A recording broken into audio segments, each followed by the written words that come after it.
안녕하세요. 19세기 가장 위대한 수학자 중에 한 명으로 칸토르를 뽑을 수 있습니다.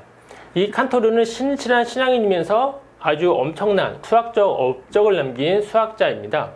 칸토르는 무한이라고 하는 개념, 그리고 집합론이라고 하는 그 두 분야에서 현대 수학의 아주 기초를 놓은 사람으로 알려져 있습니다.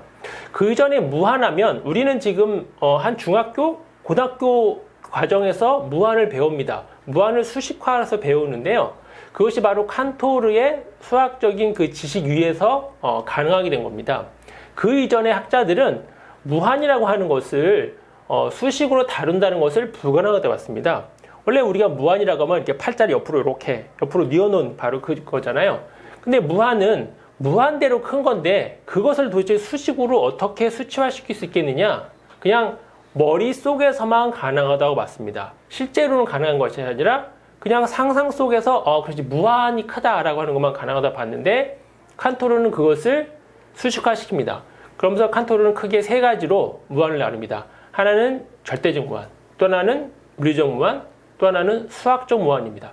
절대적 무한은 신의 세계에서 신에게만 해당되는 무한이에요. 물리적 무한은 창조된 세계에서 무한계의 원소의 개수라든지 하는 쪽으로 되고요. 수학적 무한은 말 그대로 수학에서 다룰 수 있는 무한입니다. 그래서 그 세 개를 나누고서 신은 절대적 무한 그 위치에서 이 세상을 창조하되 이 세상의 어떤 규율이나 규칙에 통제받지 않는 절대적인 무한을 누리고 있다라고 봤습니다. 무한을 세 개로 나눴다는 건 좀 특이하죠. 자, 근데 이 무한의 개념이 우리가 생각하고 있는 학교에서 배운 그 무한을 조금 이해하시면 그걸 가지고 신의 어떤 속성이나 성경 해석하는 부분이 있습니다. 수학자가 성경 해석할 때 이 칸토르가 해석한 것을 보면 좀 이해가 갑니다. 요한복음에 보면 예수님이 나는 하나님 아버지 안에 있고 아버지는 내 안에 있고 나와 아버지는 하나다 라고 하는 성경 구절이 있습니다. 그게 논리적으로 보면 말이 안 되는 거죠. 어떻게 예수가 하나님 안에 있는 건 맞겠는데 하나님이 예수 안에 있고 더군다나 둘이 어떻게 또 하나겠습니까? 예. 그냥 그걸 읽으면 그렇지 우리 그냥 신앙적으로 이거는 그냥 그렇다는 것이지 하고 넘어갈 수 있죠. 그런데 이 칸토르가 집합이라는 개념을 가지고 이것을 해석합니다. 뭐냐면 먼저 하나님이라고 하는 집합을 자연수 집합으로 봅니다. 자연수는 1, 2, 3, 4, 5, 6, 7, 8, 9 무한계의 원소가 갖고 있는 거잖아요. 그러니까 무한이니까 그것이 곧 신의 속성을 말할 수 있는 거죠. 하나님이라는 집합은 자연수 집합입니다. 그리고 예수님이라는 집합은 자연수 짝수 집합입니다. 2, 4, 6, 8, 10 쭉 되어 있습니다. 그런데 자연수 집합과 무한 집합과 자연수 짝수 무한 집합의 크기가 어느 게 더 클까요? 그냥 생각해보면 1, 2, 3, 4, 6, 7, 8이 훨씬 크지 2배만큼 크겠죠. 왜냐면 여기는 짝수와 홀수가 다 들어있으니까요. 근데 실제적으로 집합 개념은 숫자가 크냐가 문제가 아니라 그 양쪽에 있는 그 원소들이 다 1대1로 대칭이 되느냐 안 되느냐에 따라서 크기를 재는 거니까요. 실제로 그 두 개의 원소를 비교해보면 자연수, 짝홀수가 섞여 있는 무한집합이나 자연수, 짝수 집합이나 원소의 개수가 정확히 같습니다. 따라서 하나님이라고 하는 집합과 예수라고 하는 집합은 크기가 같습니다. 그런데 2, 4, 6, 8, 10이라고 하는 것은 분명히 자연수 안에 포함되는 거죠.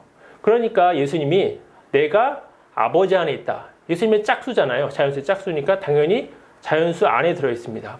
그리고 아버지는 내 안에 있다. 둘 다 무한집합이니까 그것도 성립됩니다.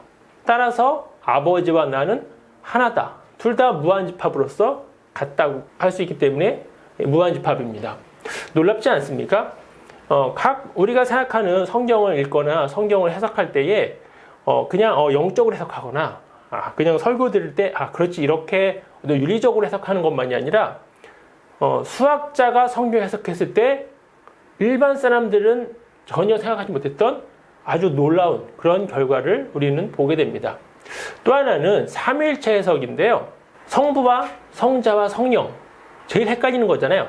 세 위격이 같으면서 다르고 다르면서 같다. 이 삼위일체 이 교리는 깊이 빠져들면 이단에 빠지고 무시해도 이단에 빠진다고 하는 아주 난해한 건데요. 칸토르는 이것을 이렇게 해석합니다. 뭐냐면 성부 하나님, 성자 하나님, 성령 하나님을 각각 무한대로 봅니다. 왜냐하면 신의 속성이 무한대잖아요.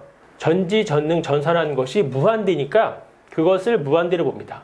그러면 성부 하나님 무한대 곱하기 성자 하나님 무한대, 성령 하나님 곱하기, 그러면 무한대 곱하기 무한대 곱하기 무한대 하면 무한대의 3승이 나옵니다. 그런데 무한대의 3승은 무한대의 속성에 의해서 곧 그냥 무한대가 됩니다. 그러니 성부, 성자, 성령이 모두 합하면 바로 그냥 신이 되는 거죠. 하나님이 됩니다. 따라서 삼일체 교리도 무한대를 가지고 너무나 놀랍게 해석을 할 수 있습니다.